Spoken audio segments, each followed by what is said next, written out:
Welcome to this month's Greg Griffith Leadership Podcast. Join Greg Griffith as we together learn what it means to be leaders of our world as we faithfully love and faithfully lead. Like, share, rate, and review this podcast with your friends and others of influence, for they too are looking for people like you to help them lead and love day to day. Without further ado, here is your host, Greg Griffith. Well, hey, leaders, it is so good to be with you again, and I am so excited. For today's guests, we have Jen and Josh Dotzler, and they are just going to knock your socks off today with this great interview. And what I'm really excited about is these are two people that love Jesus, love their family, and love their city, and love connecting people to Jesus and to the city. And so I'm really excited about what we're going to learn through this. I'm excited for what I'm going to learn. They have been running an organization called Abide here in North Omaha since 2014. They met in college through a college Bible study and have been married and have children and are just wonderful people for the kingdom of God. And so today, get ready, hold on, and here we go. Jen and Josh, so glad to have you. Thanks so much for being here today. Oh my goodness, thank you for having us. Yeah, so good to be together. Yeah. Love being here in the cool new studio. And Yeah. anytime I get to do a podcast with my wife, it's a good How day. fun. Yes, I love it. yes, so much fun, so much fun. Well, first, just tell us about your family. Yeah. Go ahead. So Josh and I, we have 4 kids, 12, 10, 9, and 5.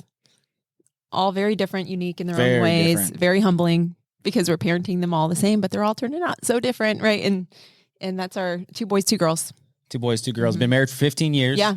Like you mentioned, met in college and got married. And 2 years later, had our first son, Joshua. Right. And we have 4 kids, all completely different. Same family, different personalities. We've got, our oldest loves robotics and building, engineering. Our right. second, sports. Girls love dance. And so we're in the season of life now with ages of kids where we're pretty busy. Nights are pretty full. I feel like we're just arriving on the scene of activities and like sports and youth sports and activities in general, and it is crazy. So we're kind of happy to be out of diapers. I'll tell you that. For sure. Thought we'd never get out of that phase, so we're happy to be out of the diaper phase. But no, it's fun. And we have a dog named Jet. We do. Labradoodle. Mm-hmm. He's part of the family. And so after COVID, we started to homeschool. Right. I should say Jen started homeschooling. That's I right. was supporting. And then now our kids are a part of kind of a hybrid school. Hybrid homeschool, right. So it's fun because with our life and work and ministry, they get to participate a lot. But then also they're a part of a community through the school that they're part of. You guys talked a little bit about just parenting, and kids are so different. Yeah. Right. And you raise the difference. And my 2 girls, total opposites. They're just totally different people. And I find myself kind of going, wait, like, how is this possible? Right. And it's just a reminder that God is a God who builds a DNA, and each one of us are individually. But do you guys find too, like, even you have to parent even a little differently so that they, for sure. We for found sure. that. Mm-hmm. Yeah. Oh, yeah. We find that. I mean, we parent the same in general, but then Yeah. overall, each kid is wired so differently. Like you said, God wires and uniquely designs us. So then we see that in each and every one of them. So then we try to feed into that and encourage them in the gifts that they're given, but they are so stinking different. The most challenging part of leadership is leading your family and your kids. It's like I can talk about leadership principles and things, but then when it comes to being at home, and just because, all 4 of them are so different. And, we also argue about different personality traits and like who gets credit for which ones. And so it's also a test of our marriage too, but it is, it's part of the joy of our kids. Like we've got one who, he'll walk into a dark alley at night and is fearless. And then one who won't walk into a lit up alley during the day. And so just those different personalities, it's part of the beauty of God. Well, you two, your faith inspires me, and I aspire to live out faith like you both do. And Jen, you're going through, I think, right now, like an evangelism Yes. course, right? Yeah, in class, yeah. And getting a degree in that. Yeah, Is that so right? it's a master's program. Wow. It's I'm with a cohort of women, and we're together for 4 years. the same group, and we're kind of journeying together, but it's a program designed for women in ministry and pastors' wives. And so lots of rich learning. I feel like I'm in a season just being stretched, and it's been such a gift, but also just a tension of dynamics with teaching the kids homeschool and then learning myself. So it's been a very interesting season, but yeah, something that I'm in right now. Mm-hmm. That's really cool. Mm-hmm. So tell me about your faith upbringing as children. Like, was this something that just always was there? Was it, because as you're living it out now, right? Tell me about that. Yeah. It's interesting. Very different faith backgrounds and upbringing. So my parents, when I was 2, grew up in a Christian home. My parents started our nonprofit Abide, 33 years ago. And so I kind of grew up under this kind of missionary mindset. I mean, we were missionaries to North Omaha. We actually, when I was in the 6th grade, lived in Mexico for 6 months as part of a mission organization. My parents wanted to learn Spanish, just kind of grew up in that environment. So my personal faith journey, I tell people I always loved what my parents were doing, but I didn't want to be a part of it. And part of it was because of the challenges that they faced on a consistent basis. And so I thought basketball, sports was my ticket out of the community, out of just kind of ministry in general. And it was through an injury playing basketball at Creighton that God really used that, I'd say, to get my attention and started to kind of redirect my focus in my life. And a lot of the things that were instilled in me as a young person, I started to remember those things, and those things started to take root in my life. But the model of my parents and family definitely gave me a picture of what it looked like to pursue God and to live on faith and to sacrifice radically. And so that was kind of the picture I grew up with, where Jen grew up in a very different environment. Completely different. I'll say this before she tells her story. If you were around us, you would think she grew up as a Christian and I grew up like in the non-Christian. No way. Because she's a much better follower of Jesus than me. But just a very different background. Oh yeah, for sure. So my mom's from Thailand, first generation. And then my dad is 3rd generation Mexican, and growing up in a very culturally rich, thick home, they both did not come from a faith background at all. So they raised us, I'd say, more culturally Catholic. Yeah. So we attended out of tradition, out of like what they knew, but not out of like maybe a personal relationship. And so it wasn't until I was in high school that my mom started watching televangelists. And so it's so funny to say that, because I know a lot of people. Shout out to the televangelists. Yeah, they're like, man. They get knocked down. But I feel like it wasn't until that moment my mom started watching that on TV, because she was kind of isolated, being a foreigner mindset, that she just felt like that was the only way that she could bring hope into the house, and that she found hope through the TV and started having us sit down and watch it. And we were like, oh, wow, there is hope outside of this world. And it can be, something tangible for us one day. And so then I started attending a youth group. My friend invited me to in high school, and then gave my life to the Lord. Didn't know what that meant though. I was like, what does this mean? And then kind of searched for a few years on like, what does that look like? And then went to college, got invited to this college Bible study, met the Dotzlers.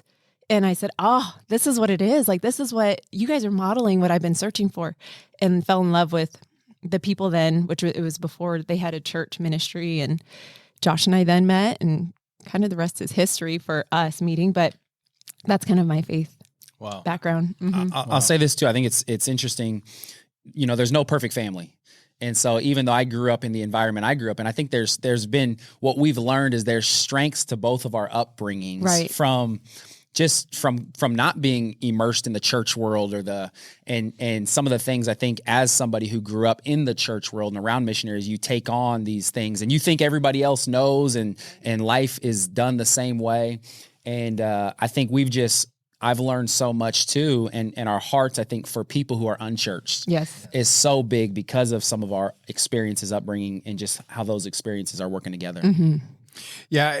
Let me ask this question. This wasn't on our sheet, but I'm just fascinated a little bit by this, because you're right. I mean, first, Josh, your growing up, your experience, it is so unique. I don't know that I've met a whole lot of people where, I know your story of your mom and dad, and they said, we want to minister to North Omaha. Yeah. And they left a good career in West Omaha and moved into the inner city and said, we're going to live in the inner city.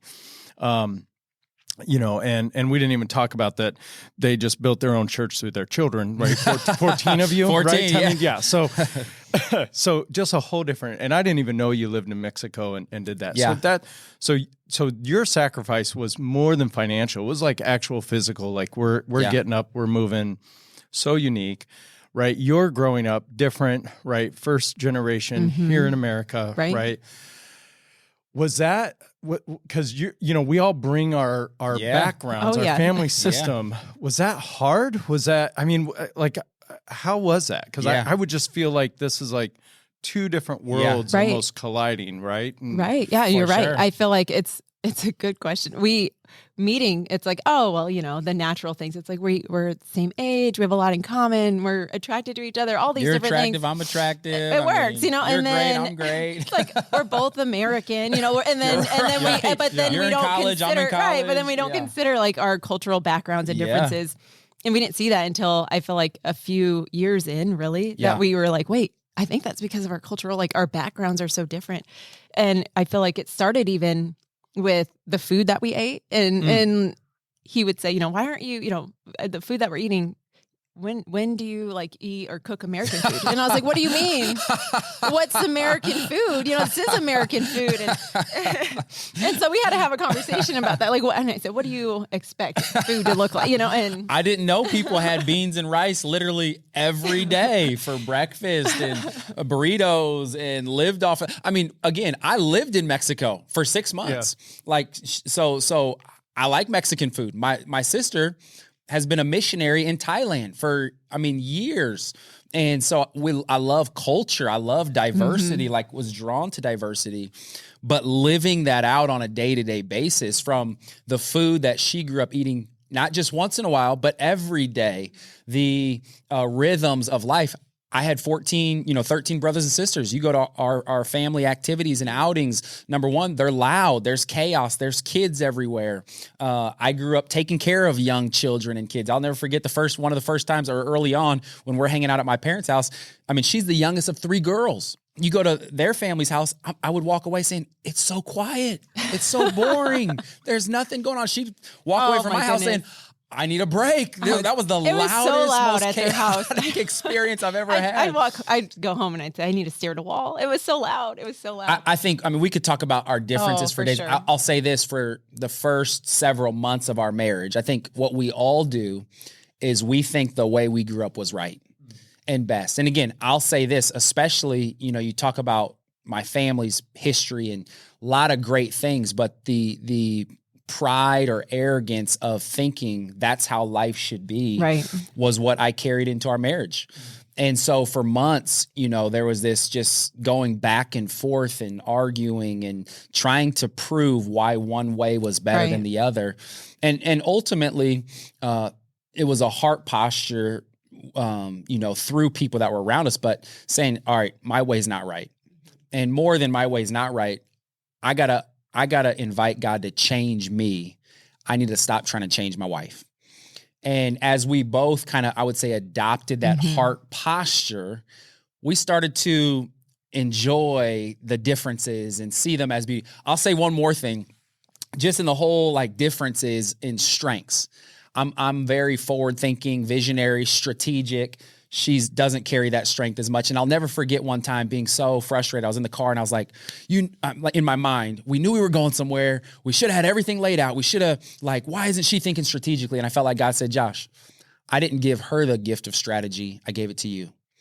And so don't put an expectation on her that's not consistent with who she's called to be. And so it's the journey of life and family and valuing strengths in each other. And and appreciation. I feel like even going back to once we had that heart change and kind of an agreement of something needs to change. Yeah. And we appreciated each other's strengths and then saw each other's weaknesses and saw how we could help each other and work that together in marriage. And I think all of us kind of learn that in marriage. It's a team effort. And so, and we need each other. And so I think once we kind of recognize that and realize that, it really changed so much. Not that we arrived, but more we recognize that and we continue to see that show up in different ways. We're like, that's something that you have that I need and something I have that you need. And when we work together, it's so beautiful.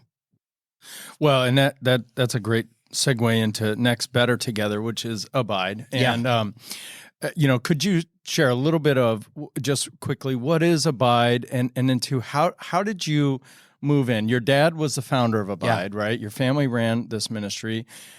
You kind of said, no, I don't. You went to college thinking, and then you kind of shared it was the injury that God, but how did you then build this to say, this is also my passion? And then Jen, I'm really curious for you, because it's also your passion and you can see that. I mean, anyone that's watched you guys run this organization, you both are passionate about this. And so just curious how you got into it and said, this is where we're leading. Yeah. My dad, when he started Abide, I would say his driving passion was to see the potential, the capacity in the church be a part of changing and impacting the world. And so his heart, I would say, more than just for North Omaha, it was to say, man, there's so much potential in the people of the church with resources and time and expertise. If we could use that to make a practical difference, our world could look differently. So when he first started our nonprofit organization, he was taking teams to small rural towns all over Nebraska and Iowa and mobilizing them through service and work projects. And it morphed into our family living in North Omaha and mobilizing people to communities in North Omaha through fixing up houses and beautifying neighborhoods and starting nonprofits and programming. And so that was kind of the genesis of the organization. And I'll never forget, in the 6th grade, my dad took me to a conference, the Global Leadership Summit. And he was all about exposing us to leadership. And even at a young age, he would tell me and my siblings, man, you're a leader. You're a leader. Be like, no, Dad, I'm not a leader. And I remember being at the GLS and I remember the statement, the church is the hope of the world. And I remember even in the 6th grade, that did something inside of me. I believed it at some level. And as my journey progressed and sports became a huge part of my identity and with sports being cool and was pursuing that lifestyle. And through my injury in playing basketball, first thing God did was get my attention and let me know there's more to life than just basketball. But the second thing I think is he started to have me on this path to really pursuing and understanding my purpose. And that was right around the time we met. And so with that, it was getting married. And then it was kind of that journey together of discovering who it is that God had called us to be. We were getting ready to graduate and we basically said, God, whatever door you open up, that's what door we'll walk through. We had sold a bunch of stuff. We thought we were going to do one of two things, either move overseas and I was going to play professionally at some level, or we were going to go join an organization like a YWAM, or she had studied international studies. And so that was kind of our dream. It was 2009, job freezes, some crisis in our world. My dad basically said, hey, you can come work with us. We had been a part of the church Bridge. It had just started. He said, hey, you can come serve with us until you figure out what you want to do. And so we moved into one bedroom. There's this building that my parents renovated, volunteers. The top floor of the bedroom, Jen and I lived in one room. There was another lady who lived in the next room. My parents lived in the main area. Friends of ours, Myron and Kristen, lived in the basement. And my dad I got paid $1,000 a month. We got pregnant shortly after with our first son, Joshua. And just kind of slowly started to move into this ministry. And I'll say this, people come to the ministry and organization and see where it's at today. It wasn't like that when we started. There was about 5 or so of us on staff. It was very small, very organic, very grassroots. There wasn't a lot that was very, I would say, attractive about that. But we felt like by faith, this was our next step. And then I would say for at least the next 5 years, it was a lot of obedience. Because it was just, you hear stories of people and ministry and church. And I mean, there was nothing attractive about a lot of the things that we were doing, but there was relationships, friendships, and there was a sense of this is where we feel like God is calling us. And we feel like God is birthing something and doing something.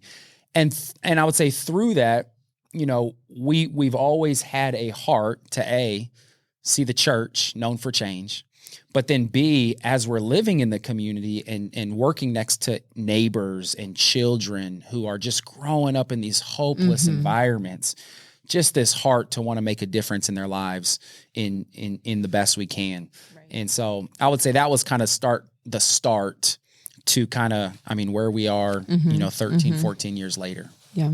Yeah. And here's what I think is so important, what I heard you out of there. And I would say this, especially to younger leaders and younger generation, don't despise small beginnings. Man. Right. So good. Because to look and say, here's where I want to be, I want to start there. The reality is no leader actually started where they're at today. That's right. Right. And it always starts with really small beginnings. Yep. But just saying, hey, this is where I'm pouring in. Yes. So how to become your passion? Yeah, it's a great question. So Josh, obviously, is like born into it and said yes as time went on. I feel like for me, being born and raised in South Omaha and in the marginalized, impoverished area in a family, I always say, like, Josh, I love your family's work and I love what they do. I so admire and am inspired by it. And then I said one day, I said, your mom and dad, they sold everything and moved in to poverty. Right. It was a choice. And I was like, it's so different when you don't have the choice.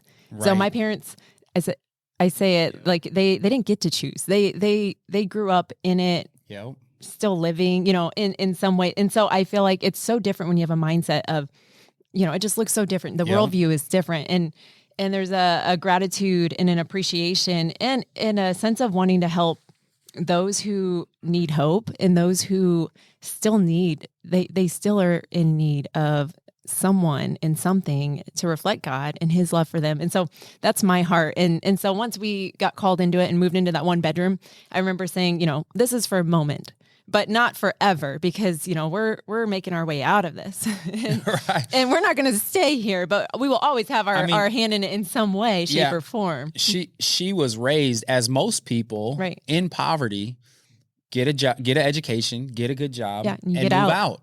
And so she was on that track. Right. I mean, until in she college met me. and saying, I'm getting out, but I'll always probably, have a heart to help in some way. Yeah.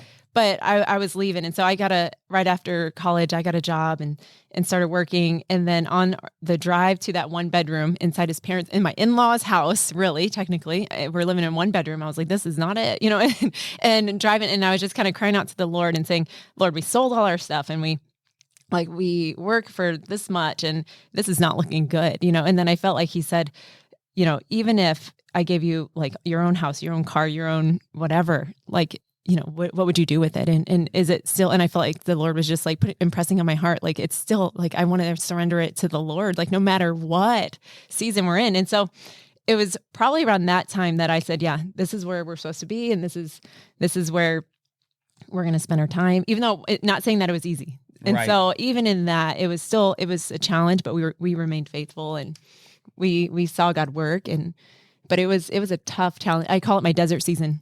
Yeah. I mean, I would say this too. We talk about this sometimes. She, growing up, took advantage of the types of programs that we offer today. 100%. And so in many ways, firsthand saw the value of those programs. And when you're in those situations, the needs that you have and just the opportunities. And then as she grew up too, I mean, even in college, she was volunteering at local schools in North Omaha. She just always had a heart to give back. She didn't come from a missionary mindset or perspective. She thought she was more going to go to the Peace Corps or make a difference in more some sort of philanthropic way in worldview instead of like a ministry and a faith-filled, route. So always carried that heart. But I think to her point too, it's a lot of constantly going back and saying, God, is this where you have us? Because in nights where days you're trying to put young kids to bed and kids are smoking stuff on your deck and throwing stuff and there's fights happening outside your window or drive-bys happening towards your house with your kids. I mean, there's all these moments over the years where it's like, is this really where it's at? Like, are we really supposed to be? God, would you want us to be in this situation? But being in relationship and constantly having a heart, God, we want to be wherever you want us to be. And that's what's kept us where we are. Yeah. And I feel like as we look at our stories, it's so unique because you have, the two very different backgrounds, but same heart. And I feel like God's using that as you look back, just to play a role strategically for Abide and the work that we're doing. So it's kind of a beautiful picture. It's a neat picture of God using both of. I know it really Only is. God. Right. This is the two will become one. Yes, right? That's it. Yes. You know, you leave your mother and father. And, Yes. And you're walking. That's really, really rich, really good. You two are probably the most driven leaders that I've ever met. You always have something that you're just pushing forward, pushing out, and yet fully grounded for where you're at and what you're doing. So what are you excited about right now? Like, what's exciting? It's good. Yeah. I feel like there's always things on the horizon. Oh, so many. We were talking about this. You know, I'm already looking forward to some things that we're doing next year, and I think in general, the thing that I'm excited about is living out our purpose, which is to see people live on purpose and leverage their influence. And, you know, whether it's doing podcasts like this, whether it's speaking and sharing, whether it's a church that we just launched and mobilizing people to make disciples who get to live that out, projects we're doing on campus. I feel like, you know, for me, it's the reminder of, man, I'm called to see a movement of game changers, people who live on purpose and leverage their influence wherever they are.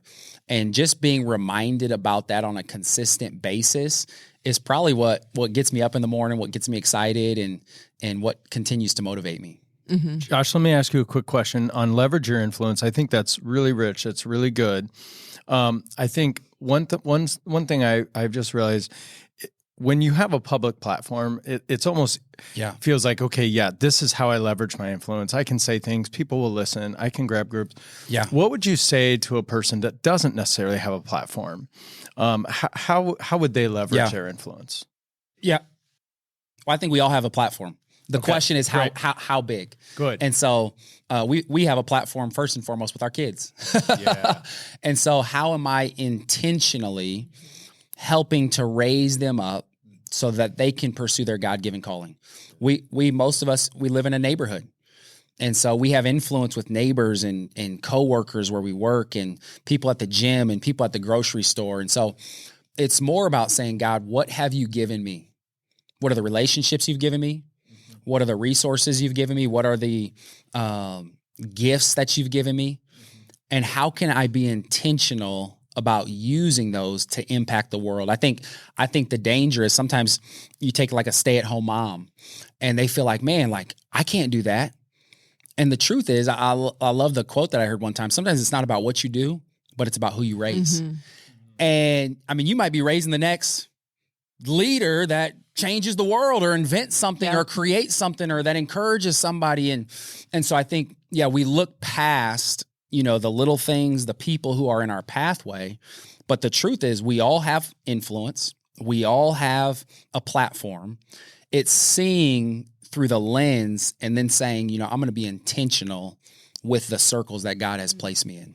I'm going to steal. It's not what you do, it's who you raise. I stole it from somebody else. I can't remember who it was, but I stole it from somebody else. I say it 3 times and then it becomes mine. Yeah. So. That's right. Well, I guess it's mine now. Jen, what are you excited about? Oh my goodness. I mean, on a personal level, the cohort that I'm a part of, I'm just so excited to learn some more. It's such rich learning. I'm being stretched, but it's been such a season of just investment in that area for me and myself, as I'm investing in so many areas in my life to learn and have an area in my life to just continue to like let God pour into me. It's been such a good thing for me, a gift. And so I'm excited to just learn more and to learn more about God's story. I feel like I say, you know, my parents taught me God's heart, but I didn't know his story. And over the years, I've learned that, but just in a richer way. I feel like it's been something that excites me. On an Abide side, I'm really excited for the December Christmas drive-through. I mean, so much fun. I mean, that's one of my favorite events and times of the year. Yeah. Yeah. Mm-hmm. I just read a stat that said, and I think the numbers are wrong, but I'll say it with confidence, so they'll be right. But I do think it's over 60%. I want to say it was 64% of Christians have actually never shared their faith. Like 60 to think about that, right? And so you're going through this. Can you share just like help someone who's a Christian out there right now going, okay, wait, that's me. I've never actually shared my faith. Yeah. What are you learning that you would say to them real quick to to how to do that?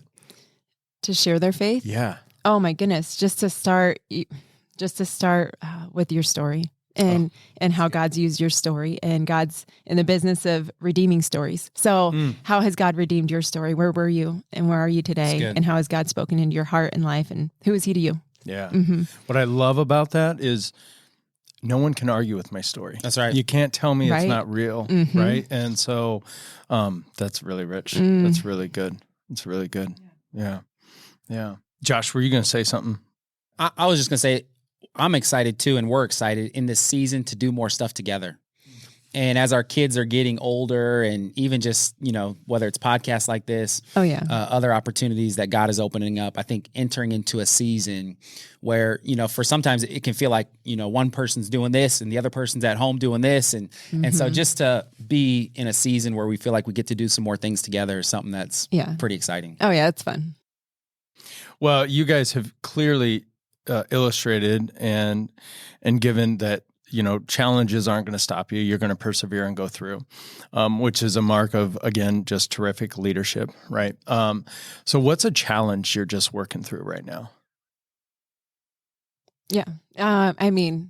Time. Oh my goodness. Time management. I feel like that's something big time. We only get 24 hours in a day. I'm like, goodness, what are we going to do? And so it's just 4 kids, school, homeschool, the ministry, church, all of that, just allowing God to craft windows and create windows to use us, but to steward it all well, and to say, okay, God, like at the end of the day, I've done my best, and to surrender the rest to him. I feel like just balancing all of it can be a tension. It's good. But that's probably a challenge for us right now, for me. Big time. Yeah, life is busy. Time. I'd say time, but with time is energy.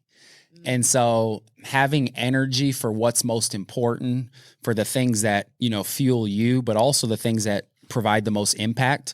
And so I'm realizing it's like, I've got to make sure I'm not spending a bunch of time doing things that really take my energy away, so that I can have energy for the things that are most important. So I'd say the time, the energy. I remember hearing somebody say, the more successful or the more you have going on, the harder it is to say no.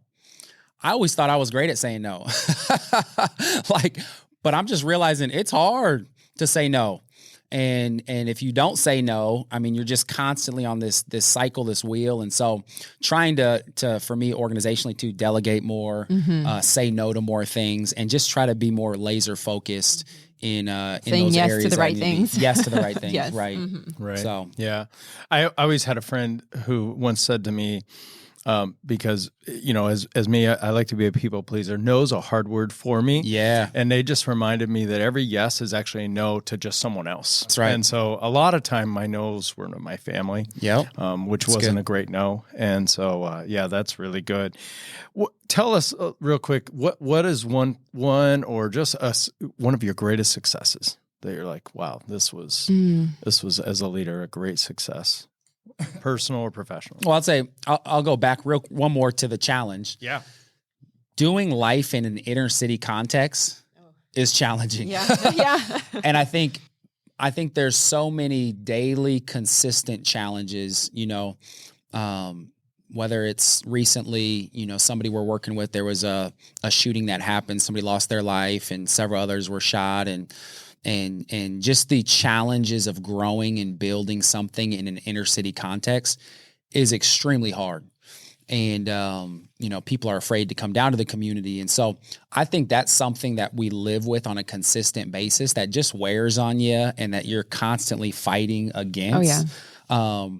Because then I would say, if I were to say what's one of our greatest successes, I would say still being in the game. And like faith was the word that came to my mind, and just faithfulness in the midst of the context. And I think, part of leadership is you want to put on your game face and you want to inspire people and you want to encourage and promote. And I think great leaders do that. But I think the reality of the challenges that are just consistent, that don't go away. I think of the stuff that, part of this is hard when you live in it. We see it through a different lens. But I think about some of the families that we're working with, And the teen mom who not too long ago had twins and has just grown up under horrible circumstances. And I mean, we're at the bedside of Friday night, I think, at the bedside of her 6-month-old son who's getting ready to lose his life. And the only thing she knows to do is say, hey, can you baptize my son? He's going to die in a couple weeks or in a couple days. And like, just, I mean, getting some water out of the sink and just doing a little baptism for her to help comfort her. And then over the next couple of days, Jen's buying clothes so that she can have pictures with her son and her other son before he passes away. And it's just those types of things. I mean, the constant people that we're trying to encourage and support and care for. And just, I mean, to my wife, she's much better than I am.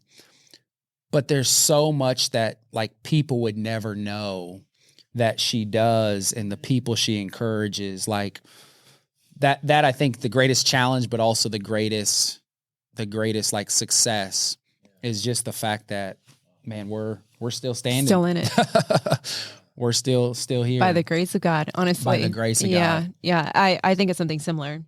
As far as success goes, it's faithfulness. And I feel like as we've been faithful, God has been faithful. Yeah, that's right. And as we've stayed the course, he's shown up time and time again. It's more of a matter of us remembering than anything. And that's right. And I think of several things. So I think of like the investment in our marriage. I feel like that's been a success that we've invested so much intentional, like just time and energy and focus and strategically planning so that our marriage flourishes, and that it, even in hard times and valleys, that we remember the mountaintops, that we remember the joy, and that's what's kept us. And so I feel like that's another, having consistent, date nights. And, people, whenever we talk about marriages and people ask about that, number one, we say, you got to have consistent days, date nights, whatever that looks like. And, people say, man, it's expensive. And it is expensive, but it's not an expense. It's an investment. Yes. And it's the greatest investment that you could make. And that's been one of the things that's probably carried us too, right, is just the way that we've been able to invest in that relationship and our kids. I think of our kids and just the investment there. And that's another success I think of. I feel like as far as being in ministry, always keeping that in front of us as our first ministry, our family and our kids and our marriage. And that's been a priority from the start, and something that obviously it's something to manage, but I feel like keeping that a priority has been a great success. Yeah. Mm-hmm. And so far, our kids, they still have to listen to everything that we're saying.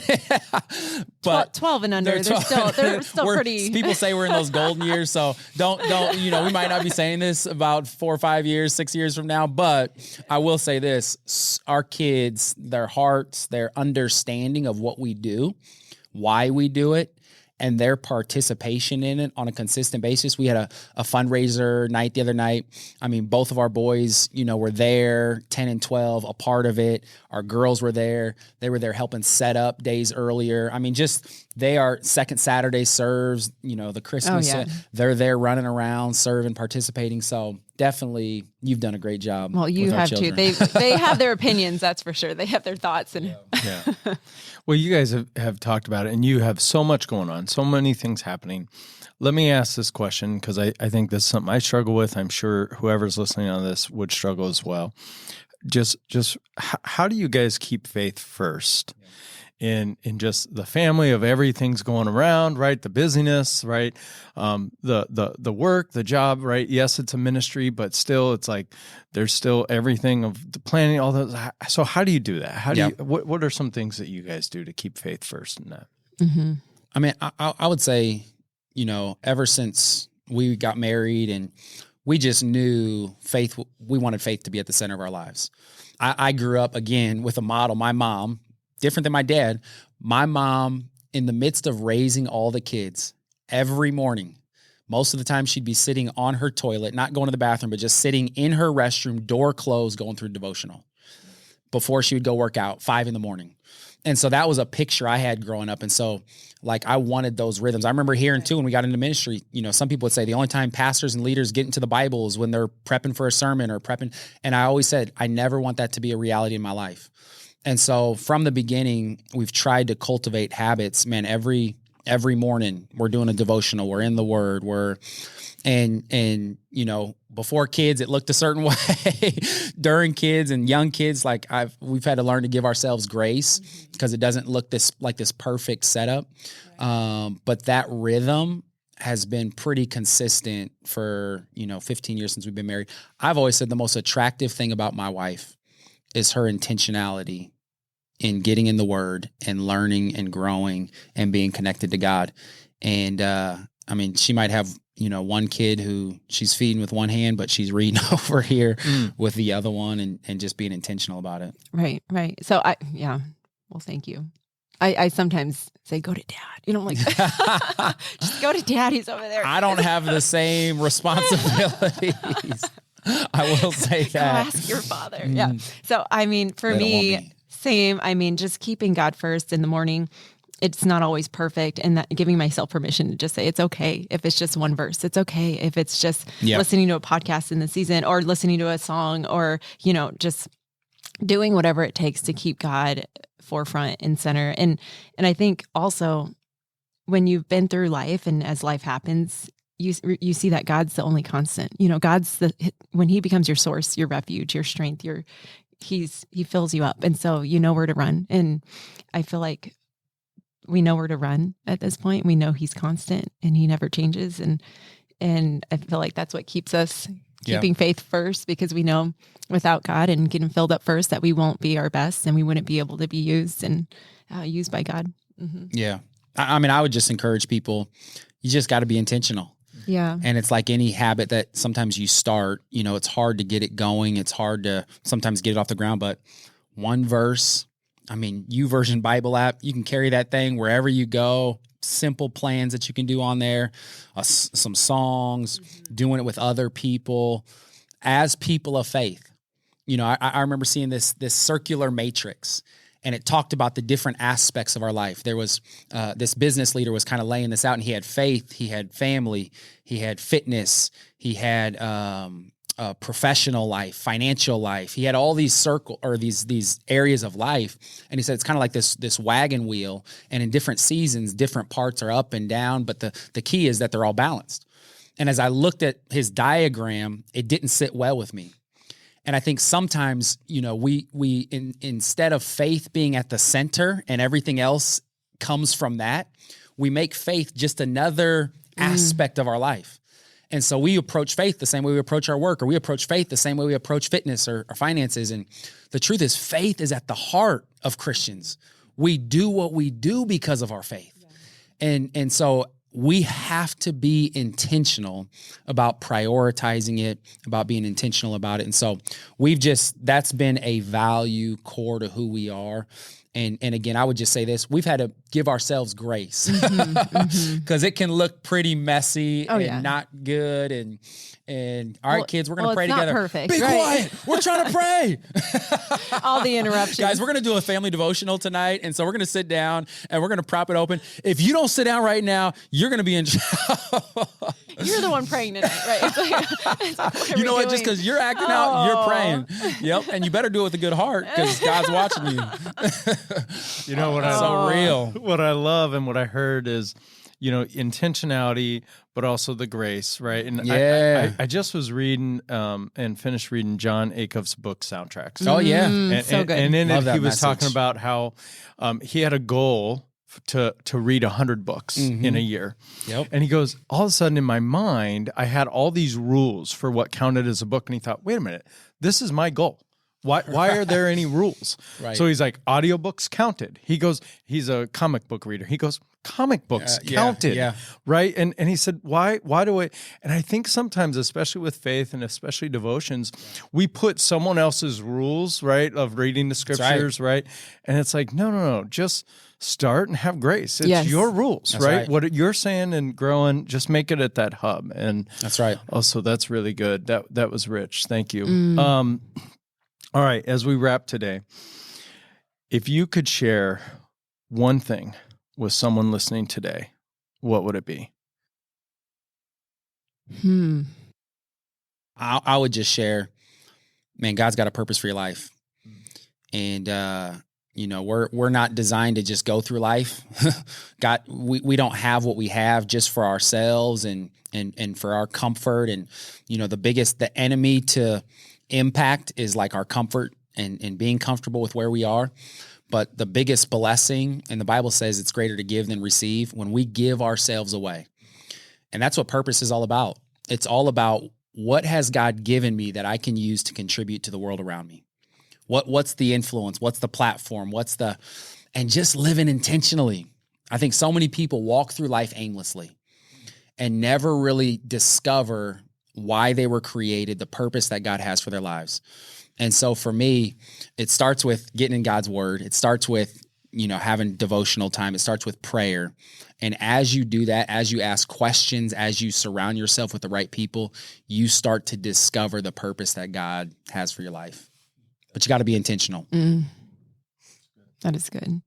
I'd say to hold on. I feel like with the world and all that we've been through in the last few years, I know every single person's been impacted and affected in some way, shape, or form.